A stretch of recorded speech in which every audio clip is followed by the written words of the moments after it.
За эзний өдрийн мэндийг та бүхэндээ хүргье. За та бүхэн сайхан наацгаав уу? За ихэнх нь наадам дуусаагүй байгаа бас таа тий. Бүгдээ эзний үгийг сонсох юм эзэн рүү хандан залбирцгаая. Өнөөдрийн бидний сонсох үгээр дамжуулж өөрийн гайхамшигт ерөөл ивэлийг бидний бурхан эзэн бэлхэм дүүрэн буулгах болтугай хэмээн хамтаа залбирцгаая. Бүгдээ хамтдаа эзэн рүү хандцгаая. Тэнгэрлэг мөнхийн их эзэн танд баярлалаа. Энэ цагт бид таны нэрээр цуглаад таны гайхамшигт Есүс нэрийг магтан дуулж таны бидэнд өгсөн гайхамшигтай хайр инрэл хийгээд ерөөл ивэлийг хамтдаа магтах, дуулах, дурсан санах энэ цагийг бидэнд өгсөн учраас танд баярлалаа. Өнөөдөр таны өмнө таны үгийг сонсохоор сууж байгаа манай баярын мэдээ чуулганы бүхэл ах эгч нар, анд найзууд, дүүнэр эмэн дээр та өөрийнхөө үгийн ойлголт, ухаарлыг, мэдлэгийг та дүүргэж өгөөрэй гэж танаас гуйжд. Яг одоо бид таны үгийг уншиж, хамтдаа сонсож, хамтдаа хуваалцах гэж яг энэ цагийг эзэм та өөрөө хамгаалж, өөрийнхөө төлөө та хамгаалж өгөөрэй гэж танаас гуйж. Бид бүх зүрх сэтгэл, бүх оюун ухаанаа таны үгэнд хандуулахад та бидэнд туслаарай. Муу ерөн сүнсний альва уруу татлагаас хамгаалж өгөөрэй гэж танаас гуйж байна. Өнөөдрийн үгийг сонсоод бид таныг өрөөгч бурхан гэдгийг, бид өөрөө танаас өгөгдсөн гайхамшигт өрөөлийг хүртэгч нэгэн гэдгээ улам илүү гүн гүнзгий ойлгож ухаарахад та бидэнд туслаарай гэж танаас гуйж. Мөнхийн эзэм яг энэ цагийг танд өргөж байна. Та эхнээс нь дуустал та өөрийнхөө Есүс нэрээр, өөрийн ариун сүнсээр та сахин хамгаалж өгөөрэй гэж танд өргөж, танд даатгаж бидний эзэн Есүс Христийн нэрээр талархан даатхан залбирлаа. Амен. Амен. За бид Эхлэл номноос явж байгаа. Тэгээ Эхлэл номын өнөөдөр бид нэр 30 дугаар бүлгийн 25-аас 43 дугаар ишлэлийг үзэн. Эхлэл 30 дугаар бүлэг 25-аас 43 дугаар ишлэл. За би эндээс та бүхэнд газ дуудаад өгье. Тэгээ та бүхэн дагуулаад хараарай. За Эхлэл 30 дугаар бүлэг 25-аас 43 дугаар ишлэл. Рахел Йосефийг төрүүлэх үед Яаков Лабанд намайг явуулаач. Намайг өөрийн нутаг эх оронд минь буцаагаач. Миний танд зарцлагдж байгаад авсан эхнэр хүүхдүүдийг минь надад өгч намайг явуулаач. Танд хэрхэн зарцлагдсныг минь та мэднэ шүү дээ гэв. Лабан түүнд эзэн чиний төлөө намайг юрөөснийг би зүүн совингоороо мэдсэн. Хэрэг би тааллыг чинь олсон бол чи ажлын хөлсөө өөрөө тогтоо. Би үгүй гэж хэлв. Яаков түүнд би танд хэрхэн зарцлагсныг болон над дээр таны мал сүрэг ямар болсныг та мэднэ шүү дээ. Намайг ирэхийн өмнө таны эд хөрөнгө бага байсан. Одоо үлэмж өсөн нэмэгдлээ. Алхан бүрд минь эзэн таныг юрөөсөн. Би одоо хизээ өөрийнхөө гэр орны төлөө ажиллах юм бэ гэв. Лабан би чамд юу өгөх вэ гэсэнд Яаков надад юу ч бүг. Хэрв миний төлөө энэ зүйлийг хийвэл би таны мал сүргийг дахин хариулж хамгаалъя. Өнөөдөр би таны хонин сүргийн дундуур явж алаг цоохор хар хонд бас алаг цоохор ямаануудыг ялхан авна. Тэдгээр нь миний хөлс болно. Дараа нь та хөлсний талаар намайг шалгах гэж ирэхэд миний үнэн шударга байдал намайг гэрчилж батлах болно. Яман сүргийн дунд алаг болон цоохор биш ямаа, хонин сүргийн дунд хар биш хон байвал бүгдийг нь намайг хулгаалсанд тооцоорой гэсэнд Лабан. За чиний хэлсэн ёсоор болъё. Лабан тэр өдрөө алаг цоохор ир ямаа мөн харлаг хар цоохор им ямаа хар хондыг ялхан хөвгүүдийнхээ гарт өгчээ. Тэрээр Яаковс 3 хоногийн зайтай газар бууж Яаков Лабаны үлдсэн мал сүргийг хариулсаар байлаа. Яаков бургас гүйлс уянгат модны залуу ногоо мөчрийг аваад хальсыг нь хуулан цагаан судал гаргажээ. Тэрээр хальсыг нь хуулсан мөчрүүдээ худгийнхаа онгоцнуудын дэргэд босгож усуухаар ирсэн хоньны их зөвнө нь байхаар тохируулж. Хонд усуух үед мөчрийн өмнө хээл авсан тэдгээр хонд алаг эрээн цоохор хураг гаргажээ. Яаков хургнуудыг ялгаж Лабаны хонин сүргээс хар алаг зүсмийн хондыг Лабаны сүргийн нөгөө талд нь ялгав. Өөрийнхөө сүргийг Лабаны сүрэгтэй холилдуулалгүй тусгаарлав. Тарах хүчтэй хонд хээл авах үед Яаков сүргийн нүдний өмнө онгоцонд нөгөө мөчрөө тавьж тэдгээр хонд мөчрийн дэргэд хээлцдэг байж. Харин хонд тарах хүчгүй байвал нөгөө мөчрөө тавьдгүй байв. Ингээд тарах хүчгүй хонин Лабаных болж тарих хүчтэй хон нь Яаков болжээ. Ингэж тэр хүн ариунаас ариун хөрөнгө олон мал сүрэг эрэгтэй эмэгтэй зарцнаар тэмээ бас илжигтэй болжээ. Амен. За энэ түүх хүртэл бид нэлээд олон өөр сонирхолтой түүхүүд явсан байгаа. Эхлэл номын урагшаага нэг жоохон эргүүлээд 26 дугаар бүлгийн 34 дугаар ишлэлээс харуул ингэж хэлсэн байгаа. Эхлэл 26-гийн 34 дээр Яаковыг одоо энэ Лабаныг ирэхээс өмнөх үйл явдал гэсэн үг. Ингэж хэлсэн. Исав 40 настайдаа Хит хүн Бэрийн охин Юдит болон Хит хүн Илоны охин Басимат нарыг эхнэр болгон авчээ. Тэд Исаак, Ребека хоёрт сэтгэлийн зовлон болвоо гэж. Тэгэхээр эндээс хэрвээ харах юм бол Исав 40 настай гэдэг чинь Яаков бас 40 настай гэсэн үг шүү дээ. Яагаад гэвэл энэ хоёр чинь ихэр. Тэ? Тэгэхээр 40 настай байх үед буюу тэр үед 40 настайдаа Яаков аав ээжийнхээ гэрт байсан. Тэр үед Исаакийн нүд юм харахаа болоод тэгээд ууган хүүдээ ерөөл өгөхөөр шийдсэн баг тий. Тэгээд Исавыг ангийн махар сайхан хоол хийгээд иргэж хэлхийг сонссон ээж нь Яаковтай хувилдаад тэгээд Исавд өгөх ерөөлийг Яаков авсан. Яаков ерөөлийг авсныг мэдээд Исав дүүгээ ална гэж занл хийсэн. Аавыг хизээ нэгэн өдөр нас барах үед би дүүгээ ална гэж. Энийг бас ээж нь сонссон. Ээж нь сонсоод тэгээд хүүгээсээ хагцсан гэж айгаад хүүгээ өөрийнхөө төрсөн нутаг буюу Харан буюу Падан Арам руу явуулахар шийдсэн. Тэгээд явуулахдаа юу гэж хэлсэн гэхээр хүү маань одоо энэ Канаан газраас ихнэр авчих юм бол ахшгүй адил те харь үндэстний ихнэр авчих юм бол энэ бас надад сэтгэлийн зовлон болно. Ахих нь ихнэр надад сэтгэлийн зовлон одоо хүртэл болсоор байхад нэмээд дүүн харь үндэстний ихнэр авчих юм бол бүр хэцүү болно. Тийм учраас Падан Арам руу явж те тэндээс ихнэр авахулъя гэд. Аавтаа тэгж ярилцаад Яаковыг тийш Падан Арам буюу Харан руу төрсөн нутаг руугаа явуулсан байна. Яаков хэдийгээр 40 гаруй настай болсон боловч гэрээсээ холцдгүй ээжийнхээ хажууд байдаг нөгөө майхан цуудаг тийм хүн байсан. Тэгээд тэр цөл газрыг олон танихгүй мэдгүй хүмүүсийн дундуур аюул ослын дундуур туулан явсаар байжгаад Падан Арам дээрээ ах Лабанидаа ирж байгаа. За 40 гаруй настай Яаков Падан Арамд ирсэн. Ах Лабанидаа ирсэн. Тэгээд Лабаны охин Рахелд дурлсан. Тэгээ Рахелийг ихнэр болгож авъя гэд Лабантай ярилцсан чинь окей болж байна. Тэгье. Ер нь өөр хүнд өгж явахаар чамд өгсөн нь дээ гэд. Тэгээ Лабан Рахелийг Яаковд өгөхийн тулд 7 жил тэдэд ажиллах хэрэгтэй болсон. 7 жил ажиллаад Яаков Рахелийг ихнэрээ болгож аваад майханд орсон чинь Рахелийн оронд эгч нь байсан. Манад бол дүүгээс нь дөрвөл, эгчээс нь дөрвөлж дүү ихнэрт гардггүй гэд эгч нь Яаков чахсан тий. Тэгээд Рахелийн төлөө уг нь би 7 жил ажилласан. Би Рахелтай гэрлэмээр байна. Тэгвэл чи дахиад 7 жил ажил. Тэгээд 7 жил ажилласан. Ингээд Рахелийг автлаа 14 жил Лабанид ажилласан. За яг 40 настайдаа гарсан бай гэж бодъё л та. Ерөөл авсан цухтах хүртэл магадгүй нэг 2 жил болсон баг.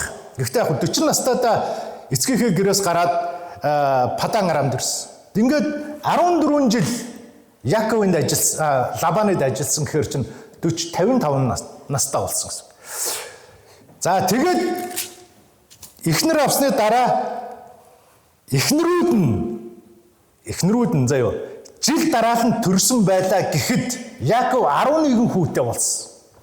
Жил дараал нь төрсөн бол байлаа гэхэд 11 жил болно гэсэн үг. Тэ?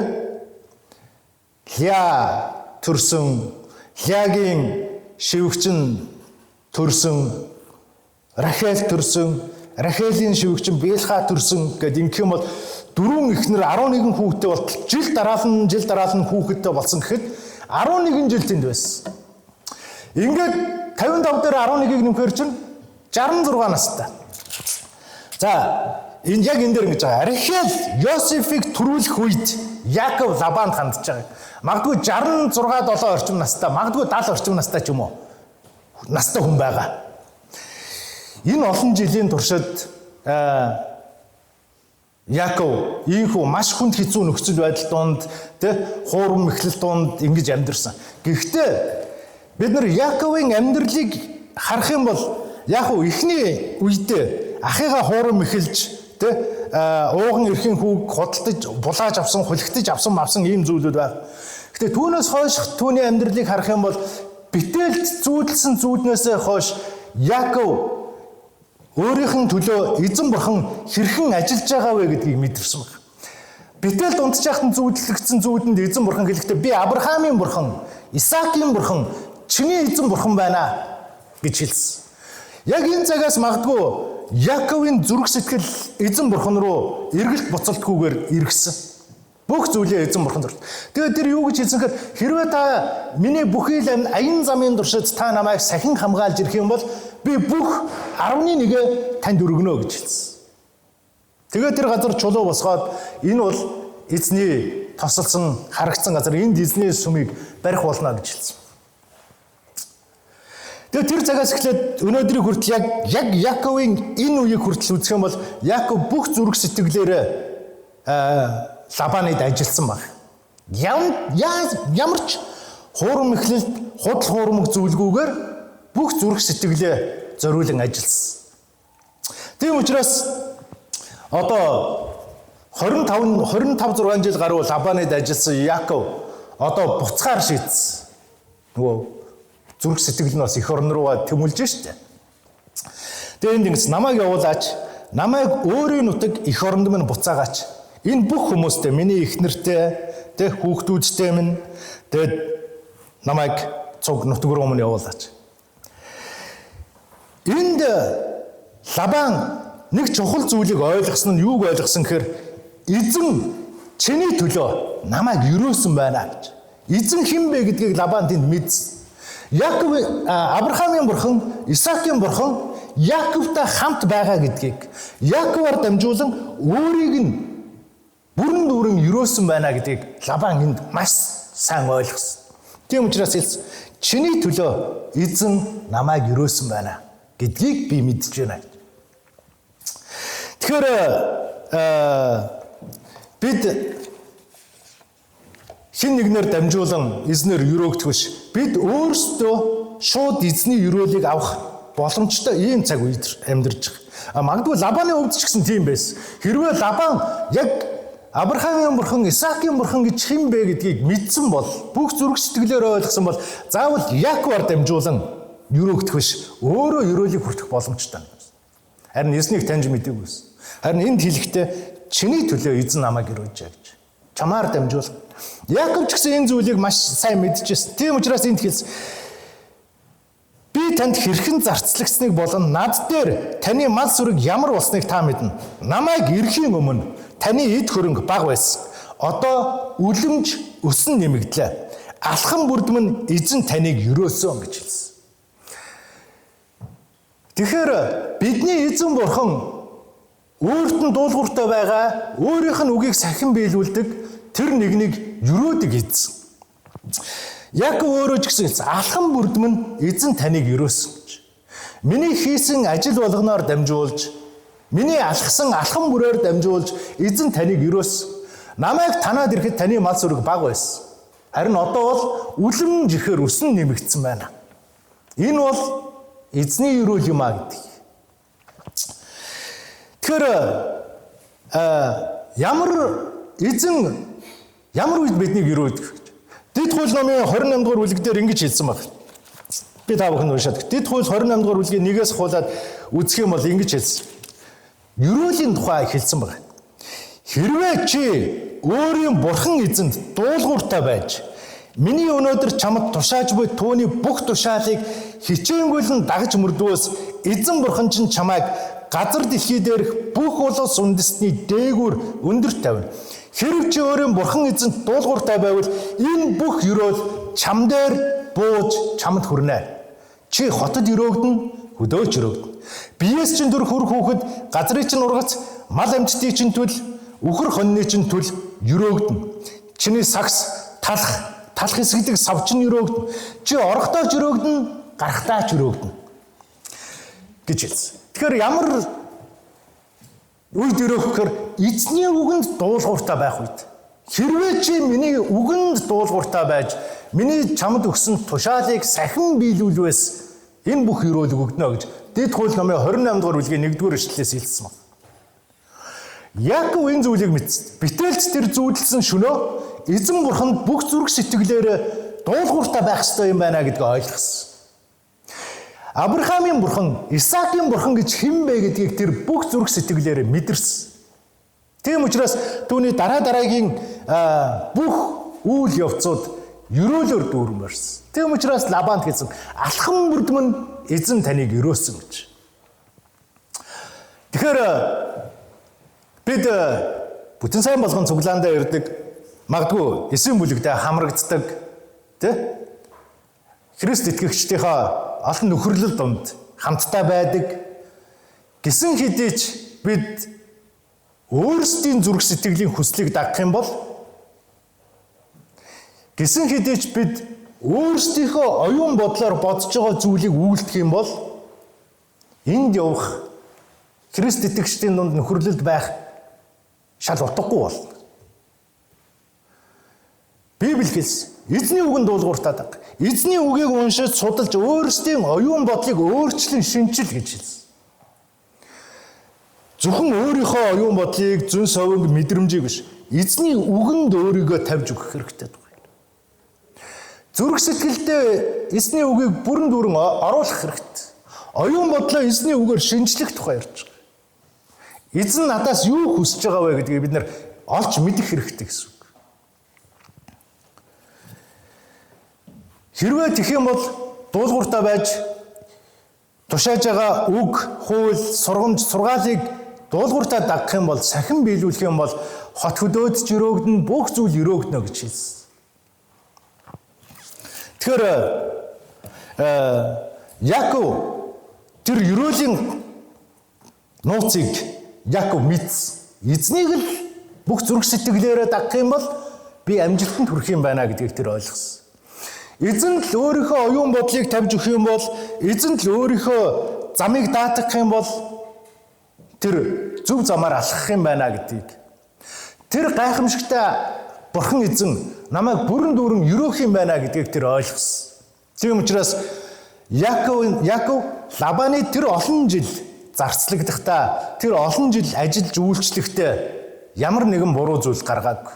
Тэр яг зөвийн зам дээр бүх зүйлийг зөвөөр хийсэн. Тийм учраас тэр бид нар дараагийн түүхүүдийг үзэх юм бол Яаков бас нэгэн гайхамшигтай бидний итгэлийн өвөг эцэг гэж нэрлэгдэх хэмжээнд хүрсэн. Тийм учраас Яаковаас хойших итгэлийн бүх хүмүүс Бурхныг дуудахдаа юу гэж дууддаг байсан гэхээр Авраамийн бурхан, Исаакийн бурхан, Яаковын бурхан гэж дууддаг болсон. Тэр хэмжээнд хүртэл бурхан хэн бэ гэдгийг Яаков бүх зүрх сэтгэлээрээ олж мэдсэн. Тэгээ энэ дээр Яаков юу гэж хэлсэнгээр та бол надад ямар нэгэн зүйл өгөх хэрэггүй. Хэрвээ та миний төлөө ямар нэгэн зүйл өгөхийг хүсэж байгаа бол би таны мал сүргийг дахин хариулъя. Дахиад яг хэдэн жил би танад амьдрье. Гэхдээ өнөөдөр би яг одоо танаа хотон дундуур хон ямаан сүрэг дундуур яваад алаг цоохор хар хондыг авна. Бас алаг цоохор ямаануудыг би өөртөө авна. Бус нь бол танах. Тэгээ би хэсэг хугацаанд танаа хоныг хариулна. Тэгээ дараа нь та шалгаж ирэхдээ манай хонин сүрэг дунд өөр зүсмийн мал байх юм бол тэр болгоныг та намайг хулгаалсанд тооцоорой гэж хэлсэн. Алаг ирээн цоохор зүсмээс өөр зүсмийн мал сүрэг манай малд байх юм бол та тэрийг хулгаалсанд тооцоорой гэж хэлсэн. Яаков бүх зүйлийг сайнаар бас зөвөр хийсэн. Тийм учраас энэ дээр ингэж хэлж байгаа. Би янз бүрийн өөр зүйл авахгүй. Би яг л хэлсэн тэр зүйлээ л аав. Өөр байх юм бол тэрийг хулгаалсан тооцоор. Тэгэхээр бидний Христ итгэлийн амьдралч гэсэн эзнээс авсан тэр өрөөл ивэл маш чухал байгаа бидний амьдралд. Эзэн таны үр хүүхдийг, таны амьдралыг өрөөхийг хүсэж байгаа. Харин эзэн таныг зөв байгаасаа гэж хүсэж байгаа. Аливаа зүйлийг зөвөр хийгээсэй гэж маш их хүсэж байгаа. Бурхны үгэнд дуулууртай байвал бэлхам дүүрэн юрөөл ирнэ гэж. Энэ амлсан ёсоор Бурхны үгэнд дуулууртай байсан аливаа хүн эцэг өвгдийн үед буюу Авраам, Исаак, Яаковын үед, Мосе, Йошуагийн үед, Давид, Соломоны үед юрөөлийг хүртчихсэн. Өнөөдөр ч гэсэн эзний үгэнд дуулууртай байгаа хэн нэгэнд эзэн бас юрөөлийг өгөхийг хүсэж байгаа. Өөрийнх нь үгэнд дуулууртай байвал. Тэгэхээр ах дүүнраа бид өөрсдийнхөө амьдралыг Есүс Христийн тэр загалмайн зам дээр барьж байгуулад бидэнд өгсөн үгийн дагуу өөрсдийнхөө амьдралыг, өөрсдийнхөө зүрх сэтгэлийг эзний үгэнд дуулууртай байлгах хэрэгтэй. Тэр юрөөлөө өгөхийг хүсэж байгаа бэлхам юрөөлийг. Та тэрийг авмаар байвал, авахыг хүсэж байвал эзний үгэнд дуулууртай байх хэрэгтэй. Эзний үгийг сахин биелүүлдэг байх хэрэгтэй. Тийм учраас Библи хэлж байгаа. Зүгээр эзний үгийг сонсоод нэг чихээр оруулаад нөгөө чихээрээ гаргагч биш бай. Харин хэрэгжүүлэгч бай. Сонсоод түүнийг дуулууртай дагагчд бай гэж хэлж байгаа. Тэгэхээр энэ дуулууртай байх юрөөл үеийн үед хэрэгжиж байгаа. Бүх цаг үеийн туршид дуулууртай байвал юрөөгдөж байгаа. Эзний үгийг сахин биелүүлвэл юрөөгдөж байгаа. Авраам Бурхны үгэнд дуулууртай байсан учраас тэр төрсөн нутаг төрөл садан эцгийнхээ гэрээг орхиод дуулууртайгаар хаашаа явж байгаагаа мэдлгүйгээр эзнийг дагаж амьдарсан. Исаак эзний үгэнд бүх найдалгаа тавьсан. Өнөөдөр Яаков ч гэсэн өнөө хүртэл яг Бурхны үгнээс зөрөөгүй. Тэр өөрийнхөө зүрх сэтгэл амьдралыг Бурхны үгэнд тавьсан. Тиймээс Библиэлд тэдгээр хүмүүсийг Бурхны юрөөлийг хүртэгчд гэж, хүртэгч гэж хэлсэн. Авраамын зарц Лабан дээр ирэхэд Лабан анх хэлжсэн. Бурхны юрөөлийг хүртэгч хүн та гэж. Тэгэхээр эзний үгэнд дуулууртай дагна гэдэг. Түүний үгнээс баруун тийш зүүн тийш хазаалгүйгээр амьдрна гэдэг юрөөлийг хүртэх алхам болж байгаа. Бид нэр цаашаа Библийн түүхүүдийг үзэх юм бол Бурхан Йошуад хандж хэлсэн байна те. Миний чамд өгсөн энэ үг тушаалаас чи баруун тийш зүүн тийш хазаалгүйгээр явах хэрэгтэй. Тэгэх юм бол чи амжилтанд хүрнэ гэж. Тэгэхээр бид өөрсдийнхөө амьдралыг хэрвээ яг эзний үгэн дээр барьж байгуулахыг хүсэж байгаа бол эзний үгийг сайн уншиж судлах хэрэгтэй. Түүний үг тушаалыг эзэн надаас юу хүсэж байгаа вэ гэдгийг ойлгож мэдэх хэрэгтэй. Тэгэхээр Лабанид ирсэн тэр цагаас хойш 20 жил Яаков зөв амьдэрсэн. Аливаа зүйлийг зөв цагт нь яг зөв байдал дотор хийсэн. Тийм учраас 43 дугаар эшлэлдэр ингэж тэр хүн ариунаас ариун хөрөнгө, олон мал сүрэг, эрэгтэй эмэгтэй зарцнаар тэмээ бас илжигтэй болсон гэж. Тэр бол анх Лабанид ирэхдээ ганц бие гоцон толгой ирсэн.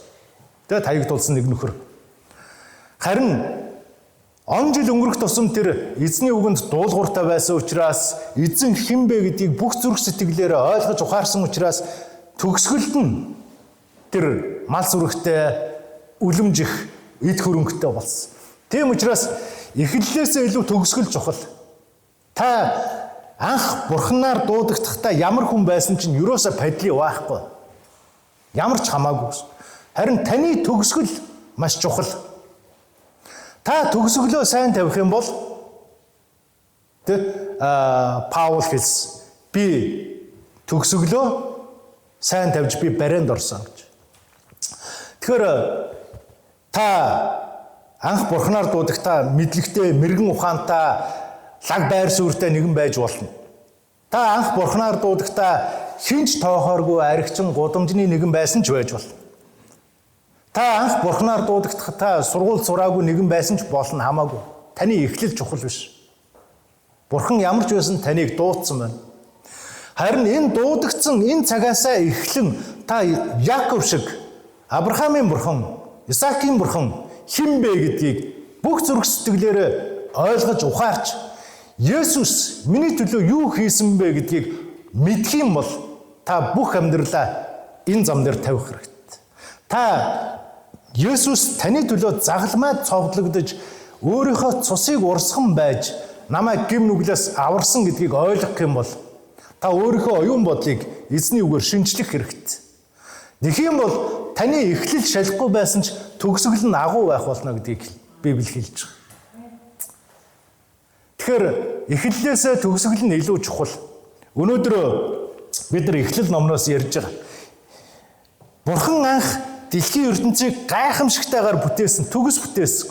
Бурхан бүтээгээд харахтаа нэн сайхан байна, нэн сайн байна гэж хэлсэн баг. Гэтэл бид нар одоо дэлхийн ертөнцийг харах юм бол тийм сайхан гэж хэлэхэргүй байх. Тийм сайн гэж хэлэх зүйл маш ховор баг. Бурхан анх сайхан бүтээсэн. Гэхдээ одоо бол дэлхийн ертөнц уналтанд орсон. Харин төгсгөл нь ямар байхыг сайн мэдэхгүй л байна л да. Гэхдээ бид нар Библиэсээ үзэх юм бол Христ Бурханы бүтээсэн энэ дэлхий дээр амьдарж байгаа Бурханаар дуудагдсан хүмүүс зөвхт байдал дотор амьдрах юм бол түүний үгэнд дуулууртай байх юм бол Илчлэл номон дээр тэр хүмүүсийн төгсгөлийн тухай бол хэлсэн. Бид нар эзэн Бурхантай хамт байна гэж. Төгсгөлийн тухай бол Библи хэлсэн. Тэгэхээр та сайн төгсгөх хэрэгтэй. Та жинхэнэ Христ итгэлийн амьдралаар амьдарч төгсгөлөө зөв тавих хэрэгтэй. Яаков яг тэр зүйлийг хийсэн. Лабаны гомбын гозон толгой ганц таяг тулсан нөхөр очоод зөвхт амьдарсаар байгаад ингээд ариунаас ариун хөрөнгөтэй нэгэн болсон гэж хэлсэн. Тэгэхээр мэдээж Бурханы ерөөлийг зөвхөн эд хөрөнгөөр хэмжих ямар ч боломжгүй. Тэр танд магадгүй эд хөрөнгө өгсөн баг. Тэгээ тэр танд Есүс Христ гэж хэн бэ гэдгийг таньж мэдэх мэдлэгийг дүүрэн өгсөн. Тэр таныг оюун санаагаа өөрчлөөд юун зөв, юун сайн, юун сайшаалтай, юун хийж болохоор вэ гэдгийг мэдэх мэдлэгийг танд өгсөн. Тэр загалмайн зам дээр амьдралаа хэрхэн барьж байгуулах ёстой вэ гэдэг ухаарлыг, ойлголтыг танд өгсөн. Тэгэхээр бид энэ бүх зүйлээс ерөөлөөр дамжуулан өөрийнхөө амьдралыг зөв байдал дотор барьж байгуулах хэрэгтэй болж байгаа. Тэгэхээр бид Яаков бол 20 жил Лабаныг ажиллаж ингэж Бурханы үгийн дагуу амьдарсаар энэ ариун гих хөрөнгийг цуглуулсан. Өнөөдөр бид яаж Бурханы ерөөлийг хүртэх вэ? Бид Бурханы ерөөлийг, Бурханы бидэнд өгөх гэж байгаа тэр ивэлийг авахын тулд бид өнөөдөр юу хийх хэрэгтэй юм бэ? Сайн үйлсийг айлуудаар явж мод түлэгийг хагалж өгөх, усын зөөж өгөх, хашаа байшингийн янзал засч өгөх, тэгээ сайн үйлсийг хувц хунар тараахч гэдэг юм, хоолунд хүргэж өгөх гэдэг юм. Буян үйлдэх гэдэг одоо ингээл зөндөө зүйлүүд байна. Ийм зүйлүүдийг бид хийх одоо хэрэгтэй юу? Бид энэ зүйлийг хийснээр Бурхан за энэ мөнх бат өстой сайн. Тэр хувцсгүй нэгэнд хувц өгж, хоолгүй нэгэнд хоол өгсөн. Өстой мундаг за энэ мөнхтийг жоохон өрөөгөөтлээ. Гэхүү. Энэ өстой сайн буян үйлддэг залуу. Тийм учраас өстой өрөөе.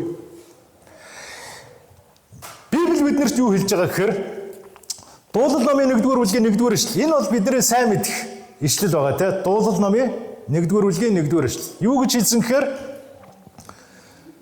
буруутуудын зөвлгөөгөөр алхдаггүй, нүгэлтнүүдийн зам дээр зогсдоггүй, басамжлагчдын байранд суудаггүй хүн ерөөлтэй гэж хэлсэн.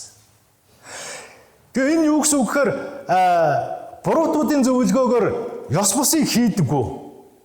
Басамжлагчдын байр суурьнд суучаад хүмүүсийг басамжлан харахаас илүүтэйгээр шархалсан, шаналсан зүрх сэтгэлд үйлчилдэг тэр нэгэн хүмүүс ерөөлтэй гэж. Тэр хүмүүст очиж Бурханы хайраар үйлчилж, тусалж, сайн мэдээг тунхаглаж байгаа тэр хүмүүс ерөөлтэй. Түүнээс биш ийм байр суурьнд ирчээд тэгээд бусдыг басамжилсан нүдээр хараад за яста тэр яста гим нүгэлтэй тэр дандаа буруу зүйл хийдэг ингэж шүүж харахаас илүү бусдад үйлчилдэг тэр хүмүүс ерөөлтэй гэж хэлж байна. Би бол дандаа ер нь та бүхэнд хэлж байгаа. Би өнөөдрийн энэ байр суурьнд иртэл би маш олон хэцүү зүйлийг даван туулсан. Би бол энд зогсох зохистой нэгэн бол би бол биш. Гэхдээ Бурхан өөрөө зохистой гэж үзээд намайг энд авчирсан. Би бол энэ дээр зогсох үнэхээр тийм зохистой хүн бол биш байсан. Тийм учраас би өнөөдрийн энэ байр суурин дээрээс ингээ харахтаа өөрийнхөө өнгөрсөн амьдралыг би үргэлж эргэж хардаг. Хэн байсан бэ мөнхөта? Тэгээ одоо чи хэн болсон бэ? Хэний хүчээр чи энд ирсэн бэ гэдгийг ойлгож амьдраарай гэдгийг би үргэлж өөртөө сануулдаг. Яагаад гэвэл би өөрийнхөө зүрх сэтгэлийг тэр ийм байр суурин дээр ирсэн га бардамнаж сайрхахаас илүү хамгаалах хэрэгтэй болж би зүрх сэтгэлээ өөрийгөө. Тийм учраас чи хэн байсан бэ гэдгээ үргэлж санаарай гэдгийг би үргэлж өөртөө хэлдэг. Магадгүй би энэ дээр гарах болгондоо л би тэрийг өөртөө хэлдэг. Хэн байсан бэ мөнхтэй?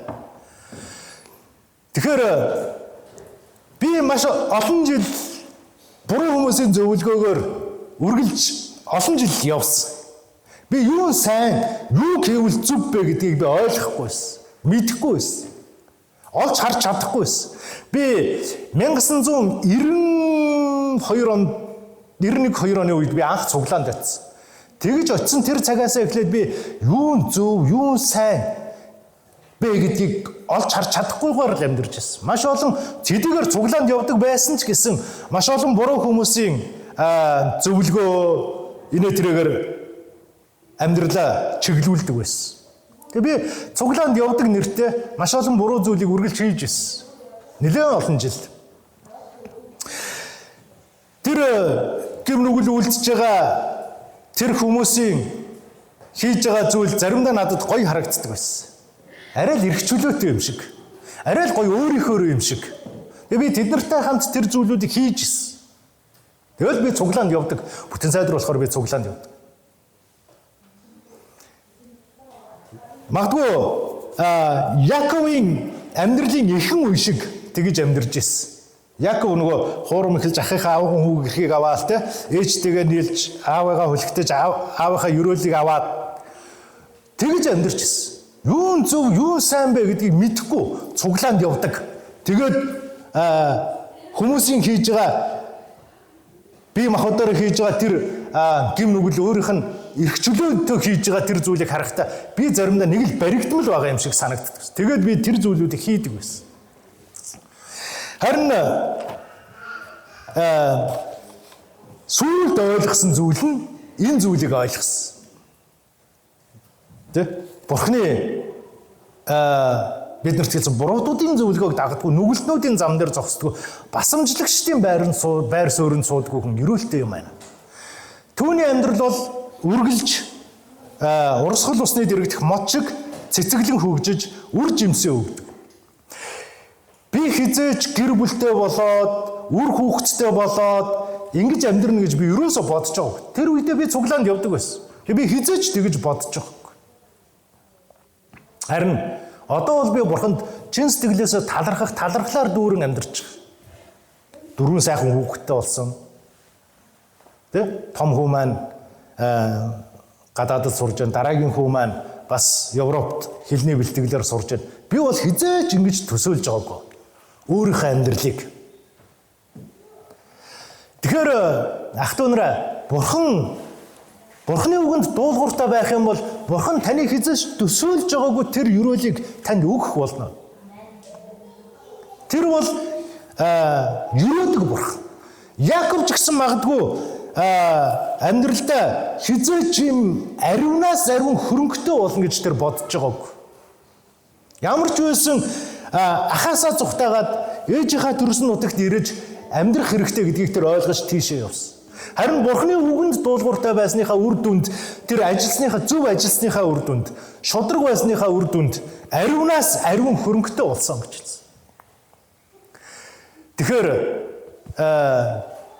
та бүхэн ч гэсэн магадгүй бодож байгаа. Бурхан намайг яаж өрөөх юм бол таны магадгүй төсөөлж байгаагүй тэр ёроолыг Бурхан өгөхийг хүсэж байгаа.